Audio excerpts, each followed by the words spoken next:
Yo, what's up, everybody? What's up, family? Welcome to the Well Encounter Live.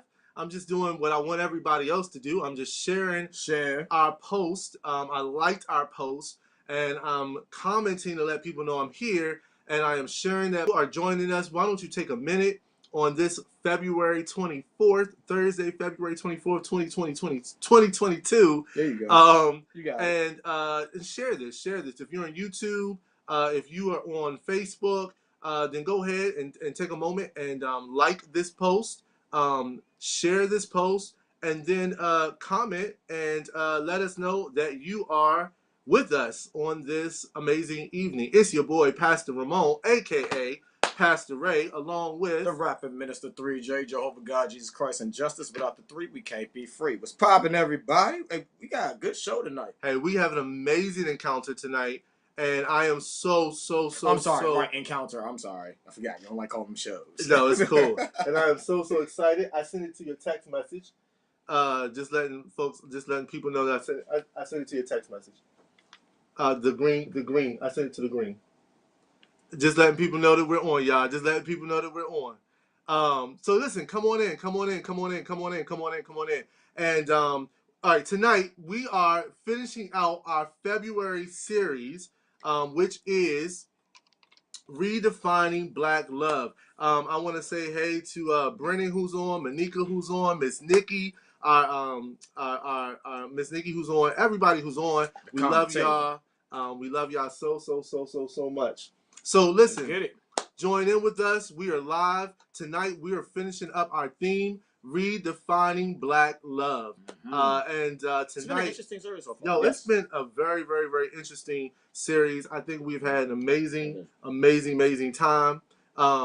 And tonight we are doing the for the love of black women. For the love of black women. Matter of fact, if you are on with us, why don't you go ahead and comment that in the box, for the love of black women. That's what we're talking about tonight.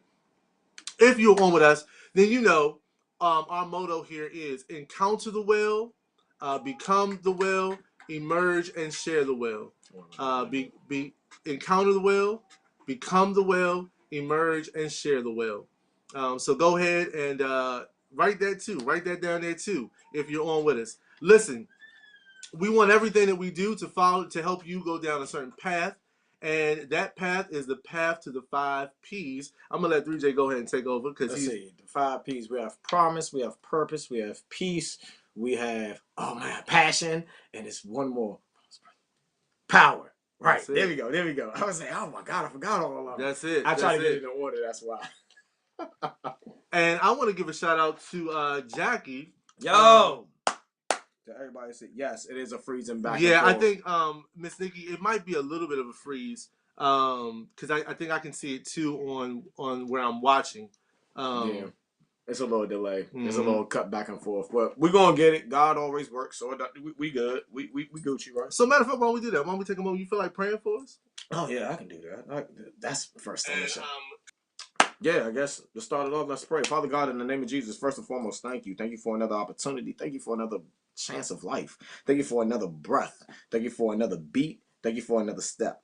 Thank you for just this amazing well crew that we have. Thank you for you being amazing as you are. Let our mind be to your ways, our eyes to your righteousness, our hearts to your love, and our spirit to your holiness. Let everything go to your will. In Jesus' name I pray. Amen. Let's get started. Let's get started something heavy tonight, man. Cool, man. I see Jawan is on. I see Jawan, what up, dog? Jordan, a.k.a. Jody. What's up? So, yeah, we're just glad to have everybody on. Listen, go ahead, like this, comment, let us know that you're here, and share it. God is in the midst. I believe God to be in the midst. We're going to bring in who we do have. You know, we have our featured artist every month now. Our featured artist is none other than the amazing Samuel Rain. So we're going to try to bring him in. And so if Samuel is in with us, Jackie, are we able to bring him in separately like we always do? If not, yeah, we are. What's up? I like that background. Where I come from. I like that one. What's up, Brother Samuel? All right, yeah, I'm moving. It's kind of time delay, but I feel it. Yeah, we can hear you. So that's perfect. Okay. We gonna keep pressing, man. We gonna keep pressing. Brother, we have enjoyed you all month. You and your amazing gifts. We are so honored that you have shared that with us. And we just want you to know, man, that you're part of us now. You're a real Wellian. So we are so grateful, and we hope that you'll consider to stay with us, stay in contact with us. Let us know what's going on with you and how we can always continue to support you in whatever you're doing, man. Oh, thank you. Yeah, I'm definitely following the well, and it has been a great. So I'm hoping that today is going to be really beautiful. Awesome. Well, listen, man, we're not going to take too much time. We're just going to let you go ahead and get to what you do. One of the things that you do best, and that's blessing us on the mic, man. So go ahead and take us away, brother Samuel Rain, everybody. Drop some clap emojis in the chat.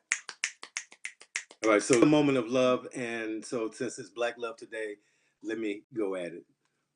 I found myself in a spell. To think of you has my heart pounding for a love far away. The calling of my hunger is for surrender that won't let go. Feel this impression. My thoughts upon your mind, it will move you like a butterfly. Let me tell you, seeing your love through these eyes passionately sends my emotions to say these very words. Love me now and forever be that temptation. Yes, look into these eyes. Find them like a sea of lost ships. My feelings, a horizon beyond the sight of the reality my world has become. In this moment, these emotions are like an unpredictable storm, building, raging, longing for the calm, the one thing that comes with the peace your love will bring. There's something about you. You are that impulse filling my thoughts. Your words send my love to another world. I am enslaved by the emotions of my own desire, a love of the same mind, a mirror reflection of what my life would be. Taken by the urge, I was lured by the attraction, my hunger for passion, and now the conversation. Does she love you like the seasons, speaking you as her reason? Does she hold you like summer when the winter comes? Does she cherish the conversation like you're her only? That I love you every morning, making moments you dare. Did you tell her the same? One day with her, postcard her with memories, one day at a time. Say you love her, have it fresh on her mind. She will smile when she thinks of you inside. Her friends will tell her, you found the win. 1,000 letters to her.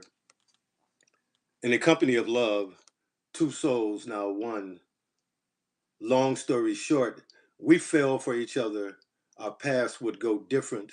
No emails, just stamps to share our commitment. Letters linked by passion. The words merged kept us in love with divine intentions, trusting providence as one. And for Kim B. Miller, a haiku. Encounter the well, where imaginations are God's inspiration. I'd like to thank you for having me. I am Samuel Rain. Oh my goodness, man. That was super amazing and dope, especially that last haiku, brother. I can't Thank you. thank you enough. Yes, sir. Samuel, why don't you share with everyone again how people can stay in touch with you, how people can follow you, and how they can purchase your books? Okay, so my books are on Amazon. I have 5 that out of the 20 that are available. You can email me, and I'm sure that if you're in the DMV area, I will be at Buzzboards and Poets on March 9th, March 10th, and March 14th. Super dope. Thank you so. I think I spoke to Jody earlier, but we have a panel and we want to go ahead and bring you guys in. Woo! Time to get the rocking. It's showtime now. What's up, all you beautiful people? What's up, beautiful people? How y'all doing today? Fantastic. Great. Doing just wonderful. Yeah, Man, it's a beautiful day in the neighborhood, ain't it? Ain't it though? So, Pastor Harris, we will have to put you last, brother, because you know you're the brother, so we gotta put you last. We gonna start to Moan's top corner. Miss Kim B, can you please tell the people who you be? My name is Kim B. Miller, and I am a spoken word poet, facilitator, and motivational speaker. I'm the creative director for The Well. I am also the poet laureate of Prince William County, Virginia. I'm the first African American poet laureate for PWC. Man, y'all better read that stats, dog. You better check her stat sheet. What? Introduce the next, Mo. The bottom's yours, bro. Like you. I got That's you. all. Yeah, that's all you, bro. We'll stay with familiar territory real quick. We're gonna go to we talked with her daughter last week. Yeah. And now you get to see where the daughter's wisdom comes from. I call her the mama to the well. Yes, she is. But that's the amazing, fabulous Dr. Reverend Sheila Dent. Yeah. Who's down in that corner. So, Mama Dent, why don't you just share who you are and sort of what you're representing and who you represent and all that good stuff. Much love to my well children. I really appreciate the invitation to be with you this evening. My name is Reverend Sheila Reed Dent. I am an associate minister at the First Baptist Church of Highland Park over in Landover, Maryland. I am the spiritual advisor to the young adult ministry. I also serve as the superintendent of the Sunday Biblical Institute, and I work in Christian education and a number of other areas there at Highland Park. But my passion is Christian education and working with youth and young adult. Ministry is my second life career. I am a retiree from the federal government working in human resources.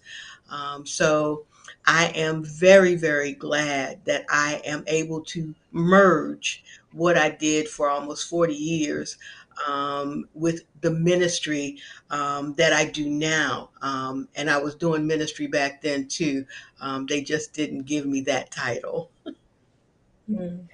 Check the resume. I love it. We got some amazing people women. up here tonight. Amazing people. Let me say that I beg to have you on here tonight, Mama. Like I beg this man. So yes, thank you for listening. Yes, my man. Now we special guest, bro. We gotta get a special guest. Like, and I'm gonna say it like this. I'm gonna go from one Wesleyan to another Wesleyan, which is the amazing Reverend Laura. We can call you Reverend now, right? You're Reverend now, right? Because I remember last time we couldn't call you that.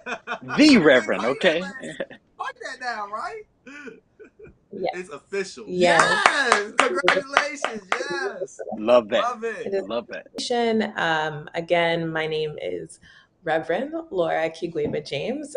Tonight, I represent for Collard Girls. I co-host the podcast and co-create the podcast with my friend, Reverend Tamika Young Savage. So it's just so grateful for the invitation and to be here. So looking forward to the conversation tonight. Yes, we got amazing Black girl magic on this show tonight. I love it. I love it. Before we get to our brother Harrison up in the corner, I do want to say. Oh yeah, I forgot all about him. My bad, bro. I do want to give a shout out and pay our respects to Reverend Tamika, who was going to be on with us as well. She did have some situation with her family this week, and so we do send our condolences to her. We do send our love to her. And we do send our support to her. Thank you, Laura, for being the person who stayed with us. But we do want to send that love out to Reverend Tamika. With this fresh shape up over here, doing his thing. Saw the waves and everything. Swimming out here, bro. Listen, don't start the gas now. Listen, take your foot off that pedal. Listen, it's so crazy because Jordan said, "There's my mama," but that was followed from Miss Nikki, who said, "Hey, Pastor Harrison." So, Brother Harrison, why don't you share a little bit about your? Well, listen, we know who you are, but just greet the people, brother. Greet the people. Listen, good evening, family. I am honeymoon happy, okay? Honeymoon happy to be here with y'all every single week. It has absolutely been a pleasure. I pray that we're continuing to do two things between our Thursday night encounters and particularly one of my new responsibilities, our Sunday devotionals, is that we're one, making sense, and then two, that we're adding value. So, man, if there's any way that we could be doing that further, anything that y'all as our Williams need to build this community up a little bit further, a little bit better, a little bit more Christ-like, definitely reach out. Let us know. Send an email, send a text, get in the DMs, get in the comments, and we're gonna respond. And we got some major plans coming up this year. So let's do this thing, man. I'm excited. Yeah. Listen, so excited to have Harrison on board, man. I just see that. Listen, I do want our brother. I do want our brother Samuel to know that in the chat, man, people have definitely offered so much support to you, and they loved your art, man. And so they're giving you a lot of shout outs in the text. I think we're really behind, a little bit lagging. I do want to say a shout out to Jackie and Terrence from the Amplify Network, just to share with everyone. You might get a little lagging tonight. Literally, Jackie and Terrence flew down to Florida today, and they, as you can see them there, they flew down to Florida today, and it looks like they are in a cafe somewhere because their flight was delayed. And so they're so committed to making sure that we were able to do this that they were able to pull off somewhere. It looks like a cafe, and they were so committed to make sure we could go live with you all. Beautiful thing. It's Mm-hmm. always been a beautiful thing to be a Black woman. No one else. Your choice is your choice. I want your choice, not me. Like that. That was the poet. Like, Yeah. the poet. Like, oh my God. Anybody else? Anyone else? I'll jump in. And I will say, sis, you are so on the money. I will say Thank to you, you, Queen. though, I grew up in the period where we were walking around saying, say it loud, I'm Black and I'm proud. I've never stopped saying that. But I will acknowledge this evening, if you look at all of us, we all have our natural tresses. I love it. Yeah. And I know you complimented the brother up here, Harrison, but I got news for you. I got a fresh cut too. Yeah, let's go.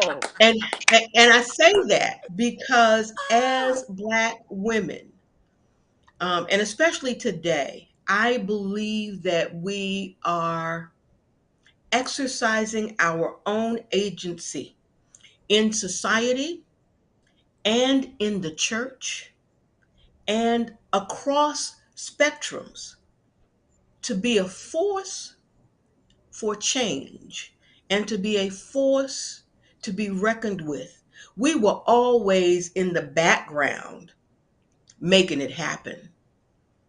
And now we've stepped through the door and said, we proclaim that it's not by anybody else's agency that we're making these advances, but through our own efforts.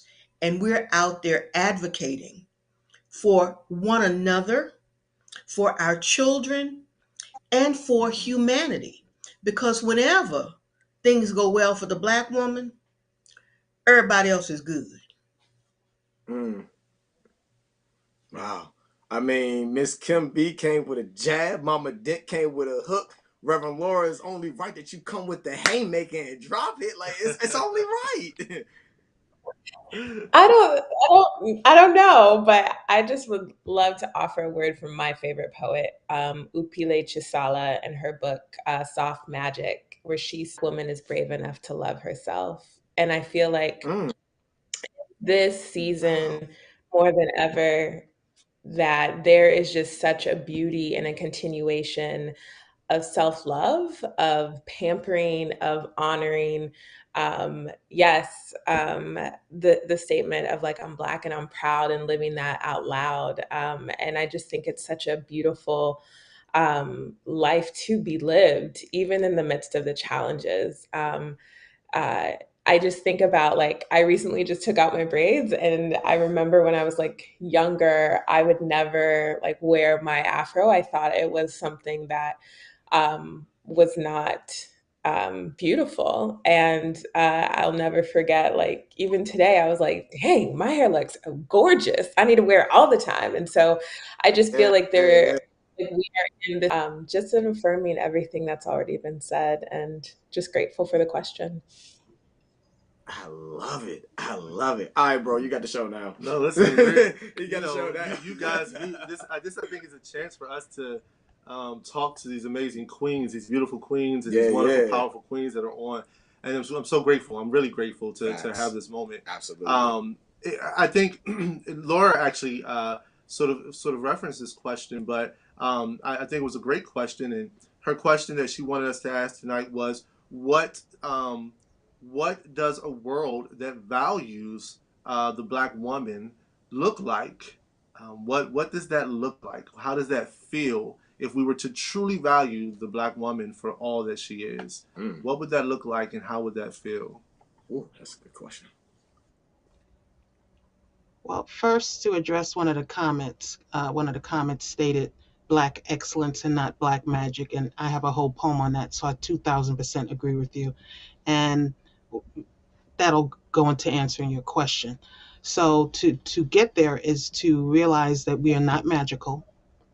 And that statement came about as a term of joy and love for us. And I get that, but it's been twisted to negate our work. So if someone tells me Black excellence, I like that better than Black, I call it Black magic. Because when you've worked, as many of us have, and you've stayed up to 2, 3 o'clock in the morning, magic going on over here. Okay. This is hard work. Okay. So you missed me with that. You Okay. can miss me with that. Okay. So again, I know it's said out of love, like it's saying, wow, look at all the beauty that's in, the whole encompassing. But I'm trying to get us to switch the narrative of Black excellence, so that when I see a sister working her butt off and she's done everything she can and is finally executed, that someone goes, she did that. Because some people are using it like, well, it's just Black girl magic. I'm like, no, it's not just anything. We are working very hard. We work hard for everything we have. We have to work twice as hard in certain conditions, because no matter what we do, we have to worry about how we say it, how it's said, how's it going to be taken, what am I wearing, what angle is it going to be. There are still so many things we have to look at. We're proud of who we are. I'll speak for me. I'm proud of who I am. I'm proud of who I become. But there's still times when I have to go, how is this going to be perceived? Yeah. Wow. Yeah, I definitely agree. And I also just want to affirm that I think both can be valuable. A beauty and a mystery to our melanin, to the way that our curls pop, to the ways that we hold and walk into the room, that often cannot just be held by the work that we do, but it's just who we are. And so I think that there is both magic and excellence in our being, that definitely can just be held. So I just want to affirm that. I Yeah. think when we look at us as Black women, I come from an experience that I had several years ago, and I talk about this all the time because it was so profound and life changing. I went to Ethiopia and then to Ghana, and I was gone for 3 weeks. And when I walked into the National Museum of History in Ethiopia and saw how I did, other than God, you kissed me with the sun Mm-hmm. and said, daughter, you're mine. Mm-hmm. Mm-hmm. Wow. Wow. Wow. Yeah. I Like, Harrison, woo! what you feeling over there, Like, brother? oh, Man, listen, you got me on the verge of a tear over here. Listen, because you hear me? You as a hear me? as a product of what began as a two-parent household, and eventually into a, and I've said this before, eventually to a single mother of 3 boys at that. Mm-hmm. My mother's the strongest person I know, but she was also the very first strong person I was introduced to. The earliest memory of a strong person was my mother. The person who taught me business acumen is my mom. The person who taught me how to manage a home, my mother. The person who taught me how to manage money, and it's just so many things. I'm just speaking on her, just her. No other black woman in my life, no other woman, no other man, nobody else in my life. The very first person, right? Because when we don't know something, typically, even when studying scripture, right, they say go back to the law of first mention. So, what was the first thing of this? What was the first time I saw this? The first time I realized what an identity was? It's my mom. She was the first person that said, I love you. She's the first person I remember imparting into me how to love and how to value other people, how to be a good friend before expecting friendship, how to give respect before demanding or expecting respect to come to you. But I think she also taught me how to value life, as the person, as the specimen, as the creation that gives life, that brings forth life. Maybe not necessarily the breath of life, right? We give God that, hallelujah, amen. Yeah. But for the person that introduces life, I think it's important that we always value the individuals who we can't do life without. They say, oh, live with them, can't live without them. It's just like, that's like everybody. So why do black women get a different rap in so many circles other than for being black women? Like, I don't, it's difficult for me being in so many spaces. The black women are not as valued. I won't say they're not valued in a lot of spaces I'm in, but I will say that they are much more undervalued than they should be. Shouldn't be undervalued at all. That's just Harrison's opinion. I don't speak for nobody else. Black, you're a woman and you're a Black woman. And I was like, why are we having this conversation in English class? But I remember like it was also kind of this moment that I was wrestling with about like what do those 3 strikes mean and how does that show up? And it did. It continued up in many because of the way that I talked and that I could hold both multicultural, multiracial spaces, and it would be great. But what became a challenge was that being this Black woman in this white space, there were spaces that I occupied for the first time. Physical spirit of that space was just so unwell. Like in this particular congregation that I served, there were faces of white men that were carved into kind of where the wall and the ceiling met, and they were looking down at the pulpit all the time. And so, and it was almost a body, how dare that you step into the space that was not made for you. And so this challenge of always pushing against the spirit of it through my husband and my friends Tamika, that really like affirmed my call, because that structure and that institution wasn't for me. And so I think as Black women in America who are always confronted with the realities of racism and white supremacy and how that does control certain narratives, we definitely need to begin to take ownership of what language means for us, of what space means for us, of what beauty even means for us, and define it for ourselves. Because if we don't, the world will define it for us, as Audre Lorde says, and that like we will get eaten up in the process. And so it has been such a journey, and it continues to be a journey of kind of navigating and owning the space that God has created me for, and stepping into that. So it's a journey that I'll continue to kind of move through. Yeah, yeah. Well, I'm curious. What do you all say to the narrative? And Kim, I'm gonna come to you first. What do you say to the narrative of Black women are too loud? Black women are too bossy. Black women are too aggressive. And there's strong. a beautiful article that I think Reverend Dent shared with me about a young woman who it talks about Serena Williams, right? And so black women are oftentimes over masculine. We look at them as being over masculine, right? And so Kim, I'm curious, and you're from New York, so I really wanted to ask you this question because New York is oftentimes I get that rap of right already being too aggressive. What do you say to people who categorize black women and put them in that box and just sit them there? Yeah, we get that quite often, and I get it quite often because, as you said, I am a New Yorker, and on top of that, if you've never heard me poet, I'm a loud poet. So basically, it's kind of like the box of, oh, is she going to be a little quieter? I've gotten that from people. No one. I'm laughing Speak your because mind. I was talking to my husband about this the other day. I said, no one ever comes to me directly. He's like, who would come to you directly? I'm like, yeah, I guess you got a point. So no one walks up to me and says, hey, let me be clear. No one has come up to me and approached me that way. Have I gotten the impression that people have felt that way? Absolutely. Have I gotten the impression that, wow, it doesn't really need to be told that way? Absolutely. Have I changed my style or volume because of it? Absolutely not. I didn't pick a style picked me.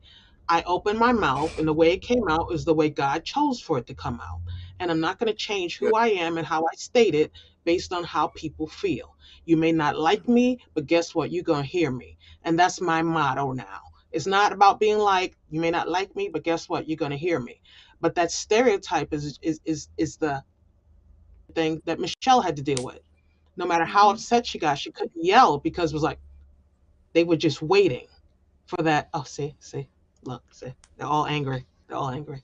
They're all loud. Mm-hmm. See, watch. And Right. then it got to the point when she didn't do that, they would slow down film and basically wait for her to be like, oh, look, she was looking angry. They freeze frame a picture of her basically blinking and say, "Look, she looks awfully angry. Look, who is Barack speaking to? Who was there dressed in a certain outfit?" It got to the point of a level of ridiculousness. I mean, first it was the sleeveless dresses, and then of course I'm like, I don't even understand why we're having this conversation. Then of course they brought up Jackie Onassis, who often wore sleeveless dresses, and of course the conversation had to change again because, oops, oh, she's this, she's this, she's a savage, it's the narrative so that when we're mistreated, they're savages. You just mistreated a savage. You didn't mistreat a woman. So once they happily group us into this category and people start drinking the Kool-Aid, it's acceptable to treat us poorly because we're not women. We're just oversized men. We're not their sort of cuteness and thing. And I'm like, you're not gonna get to define what cuteness is. Serena Williams is a gorgeous woman, absolutely as she stands. Y'all can Mm-hmm. try to mischange the subject all you want. She's gorgeous, period. And what you're not going to do is get us to speak the narrative. But we also need our brothers to speak up and say, Serena is gorgeous. Too many times we That's find them drinking the same oh, Kool Aid and going, well, she does have a certain sort of physique, when just you have aunts and uncles and a grandmother or someone else or a sister with that same physique who you wouldn't want treated one iota the way you're treating Serena Williams. If you don't mm-hmm. want it for a stranger, don't want it for your loved ones. Treat people the Facts. way they deserve to be treated. And if you really want to Absolutely. get technical, because people ain't really trying to look at no history, let's look at what bodies were beautiful. Let's look at what bodies were painted. It wasn't size two that's all those statues in Italy. But we Mm-hmm. ain't gonna talk into deepness. We're gonna keep on the surface talk. Keep surface talking. It's not the size Mm-hmm. two that was on all those sculptures. But Yeah. all of a sudden now that a black woman doesn't fit that, oh well, you're not as beautiful. If it's not as beautiful, how come you keep emulating us? Yeah. Yeah. We having somebody else dive in? I, Somebody gonna dive in that question? Or does anybody anyone else? else want to Anybody I'm, dive else in I'm, on else that? I'm, want? I'm going. I'm coming. I'm coming. I'm coming because Oh, you know She hit it right on the head, and I'm going to take it back to something one of my sister friends in ministry always reminds me of. She says, the word says, do not adopt the ways of your oppressors. And what we have from the time that folks came to the continent to scoop us up and to misuse us, that mentality permeates everything that's going on in this country.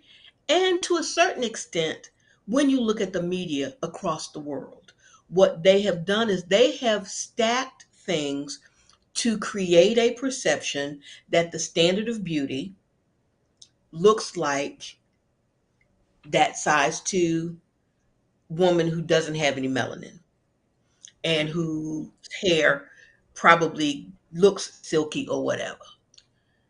But the reality is, when you look at the biblical presence, there's no way you could be in Africa and not look at women who look like us. Why don't preachers preach from the Song of Solomon? Come on. Why don't they talk about that Come on here, Reverend gorgeous, Dent. sun-kissed, melanin black woman? Why don't they do that? I don't understand why they don't do that. Somebody help me understand that. Because, as my sister says, being loud against what? Against exactly what standard are we talking about? We are so resilient in spite of being demeaned and dehumanized. Why in the world would we be so unattractive and undervalued and on the continent in the castles when we were in the dungeons and you were up on the upper levels, where your churches were, and you would look down and pick out which one of us you wanted to bring upstairs if we were so unattractive? If we were so unattractive, why, when you had us in the fields, would you ride through and pick those of us who had already had children? We were somebody's mama if we were so unattractive. I mean, Wow. whose script is janky? Because in my mind, I go back to the Song of Solomon, and I was kissed by the sun. Wow. And it was It's important to God, Yes, yeah. Yeah, it's so interesting.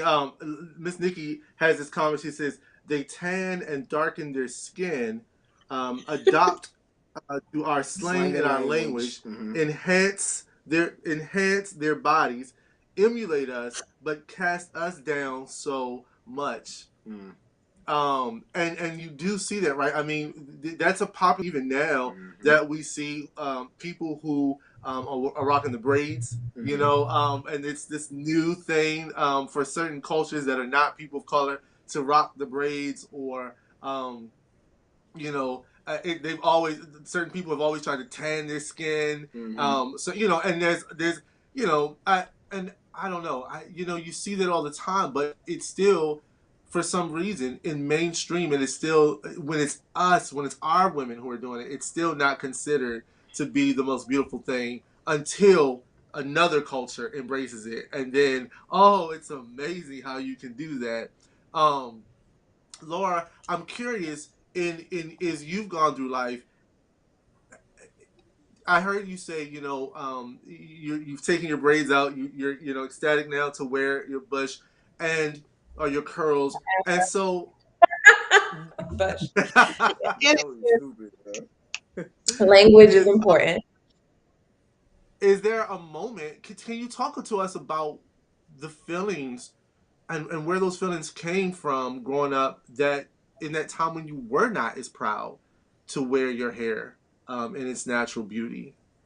Yeah, and I think that brings me back to I want to be careful to not do two things. I don't want in this conversation of redefining Black love to give too much power to the way that racism and white supremacy. And again, like I was raised in a predominantly white community that, yes, loved me, but in no place in the icons in the church, in the preachers that I met, until I was 16, did I ever meet a Black woman or a Black person that looked like me. And so I mean, I tell this story um, often, not as much anymore, but I remember when I was younger, I asked my dad, like, Dad, are Black people ever going to go to heaven? I don't see that around me. And then I'll never forget, I think it was the very next Sunday that my dad took us to a Black Baptist church to like just to remind us that, hey, you are, and listen to this preacher.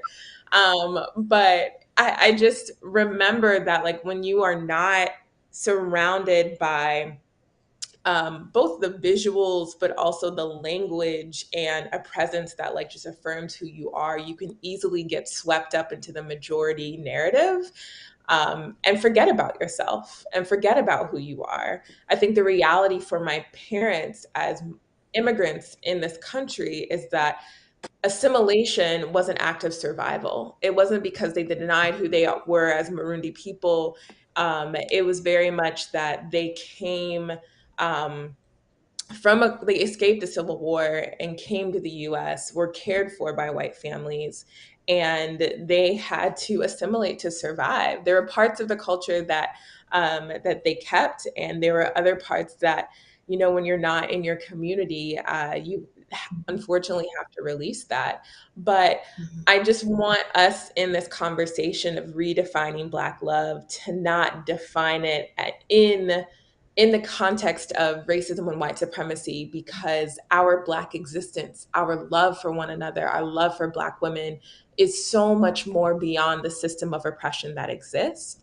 And so when we're able to name and dream and become ancestors for a future that is beyond our understanding but still so deeply a part of us, you know, let's strive for that world. Like, let's strive for a reality where racism does not exist, because right, it is a system that is constructed that was constructed by human hands and can be dismantled by human hands, right? So just trying to be mindful of that, and how do we consider and reflect upon like our Blackness and love for each other outside of that oppressive system, because it's real, right? We have thousands of years of Black empires and royalty and experiences that were untouched by the system, until the reality that we live now that hasn't even really been that long. So just to be mindful of like, how do we create and consider and just reflect on who we are outside of these systems, because I believe that that imagination is so powerful. So I'm starting some trouble. I'm sorry. I just have to. And the reason why I'm starting trouble because both Miss Kim B and Mama Dent both put it in their answers. So I have to. Disclaimer. Ladies, please speak your mind. Fellas, y'all need some tough skin. I'm telling you just now. Y'all better man up like dumb hard. Ladies, how do you feel as us as Black men value the Black woman? Not enough. Okay. Miss Not Kim B, enough. take first. Absolutely not enough. There are some brothers out there who are doing phenomenal work, who are speaking up, who have been crystal clear in their regards to Black women, from girls to grown women. So I'm not saying it's every brother. That would be erroneous, and I'm very clear on what I say, and I need for that to be delivered. When I'm talking Mm-hmm. about in general, I don't hear enough people. When Serena was attacked, the sisters came for her immediately.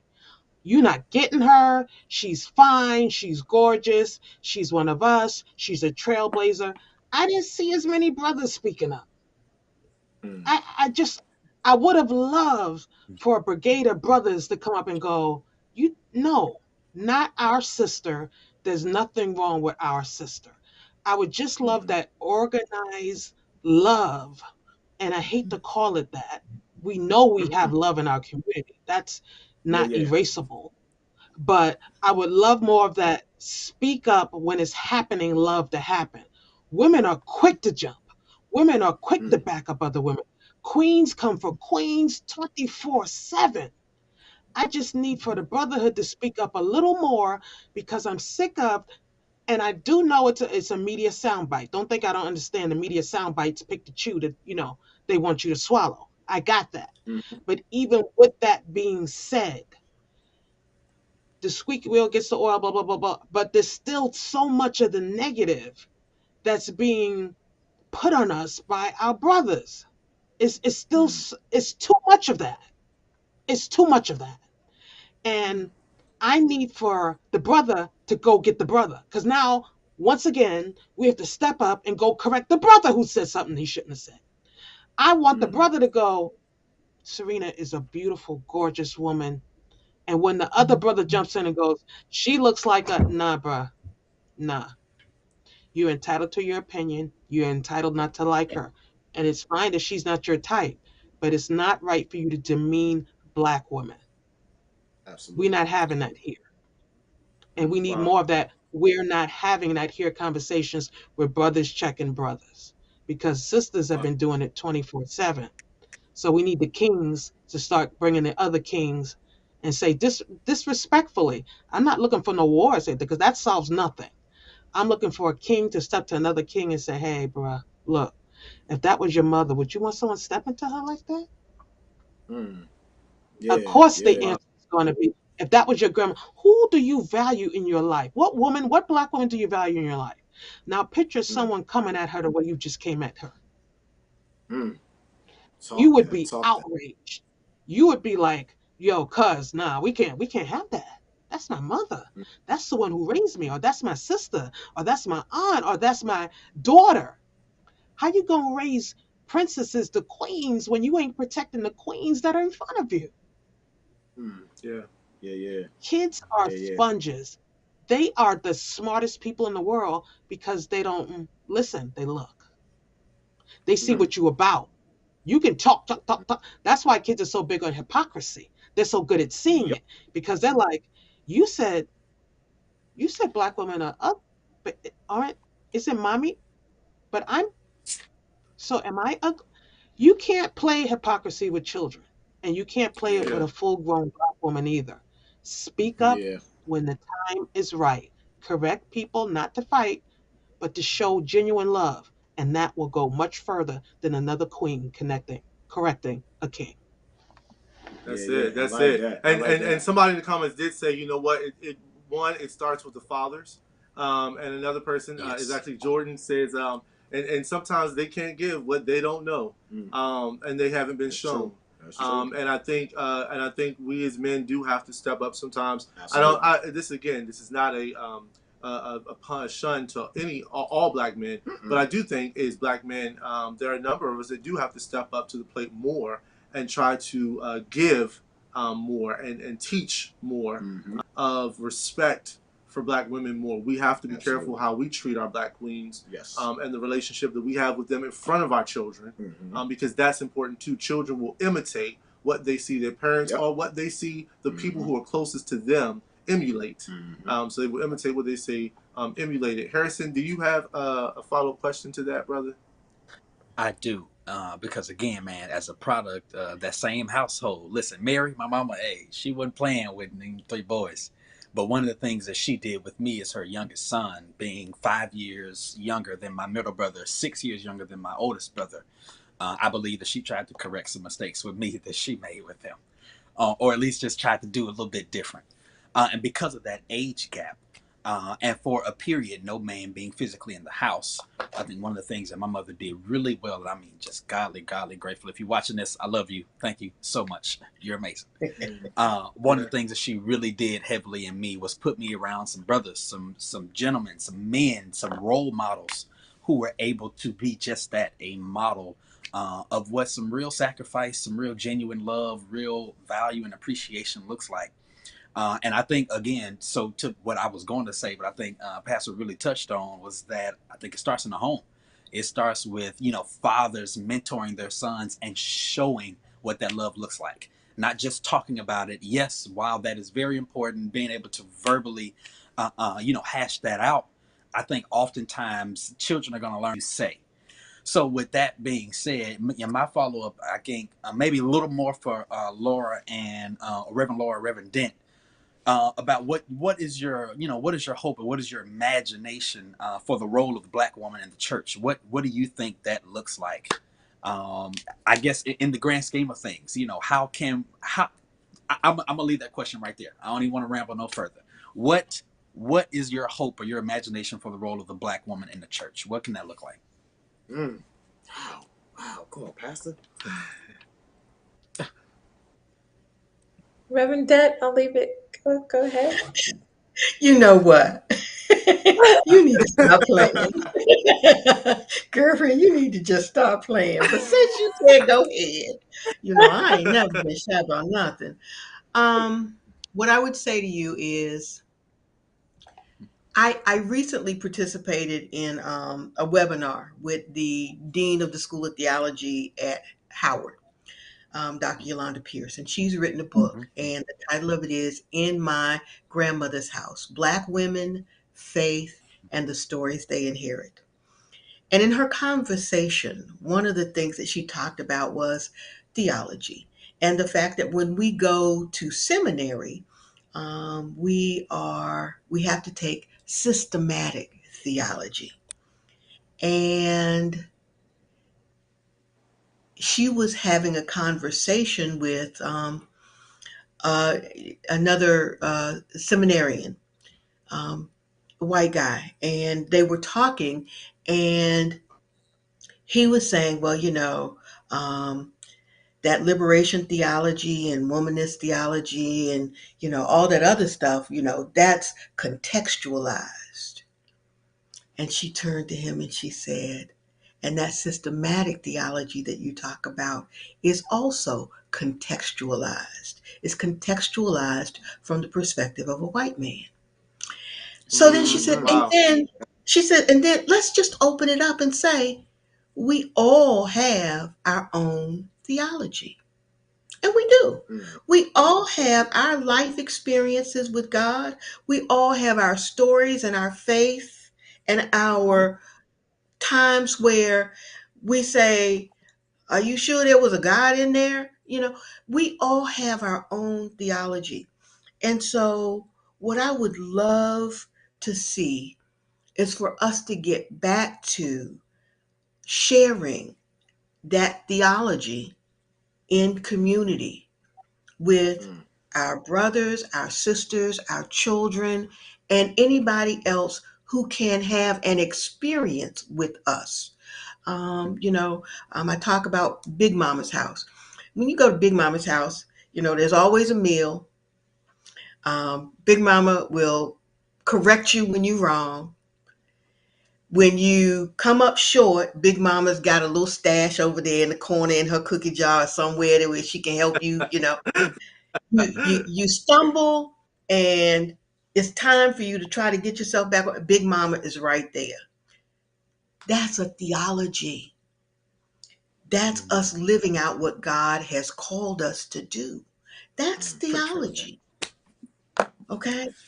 And so, what I would love to see is for us to embrace that Big Mama theology and pour it out. I have this thing in my soul saying we got to go back and we got to go get our children. My heart is breaking when I hear of a middle school child committing suicide. Wow. Are you for real? We have got to go back and reclaim that which belongs to us that we must nurture and help to grow and blossom into who God destined it to be. And when we do that, again, like I said, when things are well with Black women, everybody else prospers. When things are bad with Black women, you know that they bad and really, really bad for some other people because things ain't good with us. I don't care what they say. They can make it look like they making it. I don't care how many billions Jeff Bezos has, okay? He doesn't have what we have. And he wouldn't need those billions if he had a big mama in his life. He just need to run up on a big mama. I hear that. Oh, I love that. Harrison, you done had Jordan say you about to get ready to run, and Miss Nikki said you about to hit some cartwheels. So you made me want. Gosh, Reverend Dent, so much that you shared, I'm just like grateful for. And I want to go back to something that you shared earlier, just about the theology, right? I've been reading Candace Bembo's Red Lip Theology, where It's on my she list. talks. Yes, it's such a good read, and she's been talking about. I'm really early on the book, but she's been talking about her understanding of, right, the creation story. And going back to what you said earlier too, talking about, we are all made in God's image, and God said it was good. And so if we're all made in God's image, including Black women, why do we continue to struggle and see the goodness within us, even ourselves? And so I think we, in like a world where Black women are valued, to one, recognize that God is a Black woman. Also get Dr. Christina Cleveland's book, God is a Black woman, and to see the divinity of God through a Black woman, I think is a really profound and necessary visual and perspective to hold, that the church needs to hold. And I also, just like even beyond the institution, because in the United Methodist Church that I'm a part of, we have the 4 ebony bishops. We have more bishops that are coming that are Black women. We have district superintendents that are Black women. We have a plethora of incredible pastors and elders who are Black women. But we still have a language, have practices and policies that dehumanize our value and exploit us and extract our worth within these institutions, regardless of the leadership that we take. So there does, as you said, Reverend Dent, there has to be a theology that transforms our knowledge and understanding of God, that ultimately sees the goodness, sees the beauty of Black women in the divine experience that we often, as a church, only see as white or only see as male. And we need to shift that. And I feel like when we shift that, then we can be the beloved community that we are called to be. And then in a real tangible example, this goes beyond the church. This gets to my advocacy part of my daytime job, but I do a lot of work on Black maternal health. If you don't know this, the US, among all the high income nations, is ranked 13th when it comes to maternal care. Black women in the United States die 3 times more than white, brown, Asian women in under maternal health care, specifically in hospitals. Right now in Congress, there has been this bill, goodness, for the last, I think, 2 years, the Black Maternal Health Momnibus, which is a series of 12 bills that advocates for the care of Black women. And again, Reverend Dent, you said so many wonderful things, but to go back to what you shared, right? Yes, when things are good for Black women, this is why there are bills specifically around Black maternal health. When a healthcare system cares for Black women, the entire healthcare system will be changed. So that is why you have Representative Alma Adams, Representative Underwood, Senator Cory Booker, Senator Warren, who are pushing these bills, because when we as Black women are cared for, the rest of the world is cared for. And that is like so true. Like if you want to look up the statistics, they are all there, especially when it comes to Black maternal health as well as infant care, which is such an ongoing crisis. So just to kind of, that goes beyond the church, that's very real to our everyday, and I just hope that people can also see that even within the healthcare system, Black women's bodies are always devalued, and that does trace back to the realities of how racism and white supremacy have shaped and controlled our bodies for the purpose of exploitation and harm, which is not what God created us for or anyone for, right? We are created in God's image, and we are good. So that's it. Before you even start, it ended. Can we just give them a round of Listen, applause? I'm about to head there. Can, I'm can about we, to head can we, there. come on, can we just give these black? Come on, yeah. Like it's no way that we can end this without giving them. It's no way we can end this without giving them flowers, dog. It's where the flowers. I'm about to head there. As we close, and Mom, were you about to say something? No, I'm just loving her. Yeah. Right, like, oh my God. I want to as we're moving to the conclusion of this, as 3J said, it's no way. It's just been amazing. Kim, I'm gonna start with you, because you've been a little quiet up there in that corner. But briefly, haiku. Give a haiku. I'll let you give a haiku close to the end.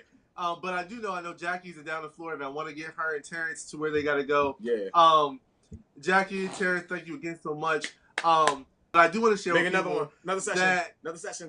In March, we are turning the encounter completely over to the Queens of the Well, and so I would appreciate it if all of you all would even consider coming back. We will be in touch with you over the next week.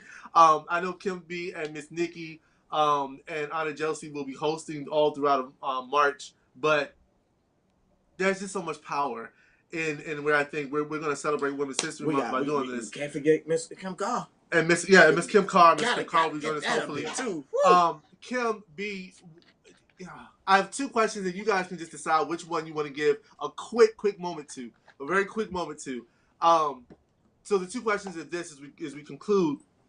One,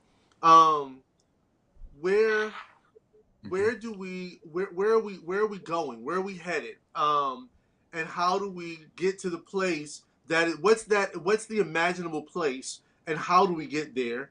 And if you want to add something to that, how do we get there and see spirit in that? How do we see God in that? The other question would be, and y'all, I'm serious. Don't take too long because I want to get Jackie home. But the other question, I guess, would be how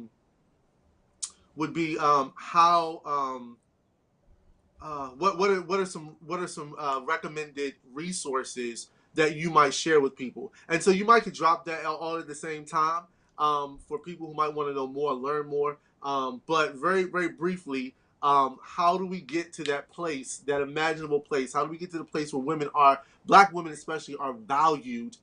What are the steps? And then what are some of the references that you like to give people to go there? You can pick one or both, but just make it as brief as possible. Kim, we'll start with you. Okay. I won't do the references because then that would take too long. How do we get there? One is to know your history. And the history has been so jaded that you can't possibly know your history. But I need for you to start looking at the pieces of history that you were told and see what's missing. You've learned about hidden figures. You learned about Catherine, Dorothy, and Mary, but you didn't use the logic that was necessary. You learned about Ray Montague. She's the other hidden figure for the Navy. There's 4 women right there. Let's just use simple logic. This was the 50s, right? Like that. At that time, most Black women were babysitters or maids. You don't ask your babysitter or maid to go be an engineer. You don't. The first human computer was Catherine, a Black woman. So much so that the astronaut said, check the computer. I don't trust it. If you tell me to go, I'll go. There are so many pieces of our history missing because you don't ask someone. Remember, you created the narrative, America. You wrote it. African proverb, whoever writes it gets to tell their story. Your narrative was we were nothing but mammies and babysitters and house cleaners. You don't ask a mammy to be an engineer. How did she end up being the first computer? How did Ray Montague being the one who computerized the whole fleet? You wouldn't have asked Black women unless you knew we had the capability. But there's pieces of histories that we'll never know. I get that. But understand, as you get these pieces of history, I need you to think broader. Think broader.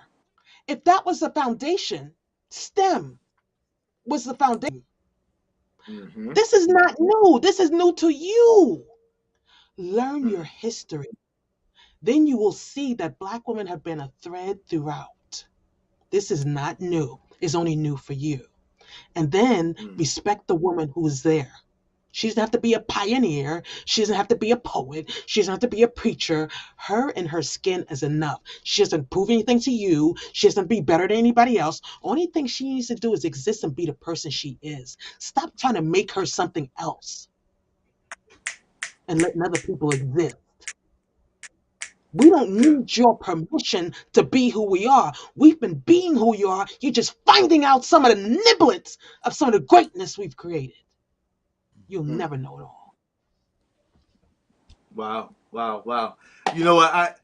I bad joke at this moment, but I just want to say, listen. No, I want to say, just for the record, that ain't a Black woman being an angry Black woman. That's a Black woman being a passionate Black woman, and I'm here for it. You hear me? Let's move to Mama Dent, Reverend Dent. We'll move to you. Okay. Man, I love this. This has been so awesome. Thank you, thank you, thank you. What I would say is I'm going to approach it from the biblical perspective because it just encompasses everything. The Greek word for saved means whole or healed. Mm-hmm. And that's the question. When you ask that question, you set things right. You know what Jesus said? Wow. You set them right. You set them right. You make them right with God. You set them right. So, in what area are you not whole? In what area are you not healed? The other part that I'll add to it is you are the resource. Write your own story. Don't wait for somebody else to write a story for you to read. Yeah. You got your own theology. Write your own story. I had someone say to me, history will be kind to me, for I will write her myself. Write your own story. Yeah. Yes. How do we stop Reverend, this? How do we stop before you start with this? any more questions, Reverend Lord, come on. Harrison said, "How do we start?" Ooh, I Go don't. ahead. I'm simple. I'm simple. Oh gosh, I'm just like stuck on that quote. History will be kind to me because I will write it. Yeah, I just ruined the quote, but it was beautiful. I want to stick on to this thought on imagination specifically, and I think the only way that we can get there is through rest, true to the practice and ministry of the Nat Bishop, who calls us to rest, not just a way of like forgetting about the world, but rest as a way of having the time to consider the futures that we deserve and need to create as Black women. And I just think tending to ourselves, tending to our community is a way to live into the created goodness that God has already blessed us with. And so just rest in whatever way that shows up for you. So that's all. You better not. You better. No, You listen, better that's not. it. I'm about to say Listen, you better Harrison, not mess this up. Harrison, you need it. No. I will say they ended that we appreciate No, you they killed all. it. Yes, they did. Like We appreciate y'all so much. You're amazing. You are some amazing queens. yes. Thank you for taking the time to bless us. Yes. This was rich. Rich. This was wealthy. Oh my God. This was God. This was God. This was spiritual. Like, we cannot thank you enough. Man. And I hope and pray. I always talk about the well and what we try to do, but I hope and pray that others will, especially, and I want to say to our men, I hope that all the men out there will take a moment and allow is not the right word, reflect, but also take the moment to appreciate our Black queens to the fullest by making sure, not allowing, but making sure that they have the space to speak and to just be who they are and be represented and be respected in that space. Because I don't want to, that word allow can get us in trouble. It's not allowing them, it's just making the space and giving them the room and sharing the space for them to be. That is so important. To all of our panelists, our beautiful queens, our amazing queens, to even Miss Nikki and Tiffany and Jordan, who have been full in the comments, all of our queens who hold it down there. We cannot thank you enough. To Jackie, our beautiful queen, who is behind the production of The Well. We thank you so much. March will be Women's History Month. Make sure to tune in because it will be led by our amazing queens. And we're going to invite all of our panelists back who have been a part of this experience and encounter.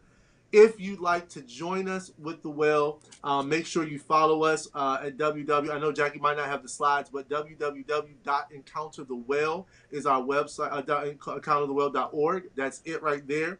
You can also follow our social media sites at Encounter the Well, both on Facebook and on Instagram. I love Jackie because she's always on it. If you would like to give or sow seeds in this ministry or invest, you can text to give 84321, any dollar amount, just like it is in the picture. Or you can also invest and contribute and partner with us by going to our website. And the last tab there is the giving tab. This has been an extraordinary night, one which I hope that we're able to live in some sort of way again, and I know that we will. God was a black woman tonight. Listen,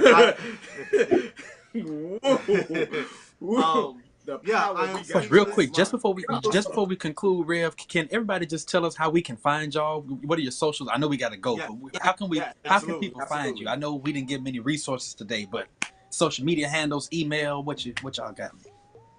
And also the podcast, Laura, as well. I'm Sheila Dent. You Google will find me.